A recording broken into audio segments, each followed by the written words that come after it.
ലൂക്കായുടെ സുവിശേഷത്തിൽ യേശുവിൻ്റെ വാക്കുകൾ നാം ഇങ്ങനെ വായിക്കുന്നു: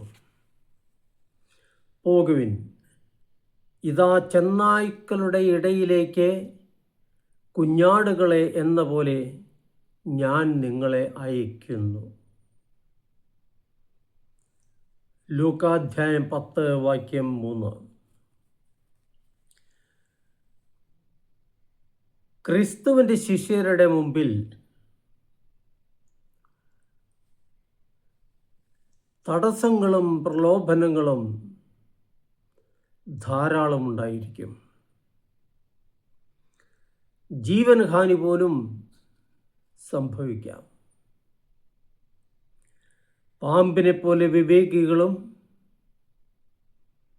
പ്രാവിനെ പോലെ നിഷ്കളങ്കലുമായിരുന്നു കൊണ്ട് സുവിശേഷം പ്രസംഗിക്കുക, സുവിശേഷത്തിന് സാക്ഷ്യം നൽകുക, ഇതാണ് ക്രിസ്തു തൻ്റെ ശിഷ്യരോട് പറഞ്ഞത്. അവിടുന്ന് കൂട്ടിച്ചേർക്കുന്നു: ഭയപ്പെടേണ്ട, ഞാൻ നിങ്ങളുടെ കൂടെയുണ്ട്.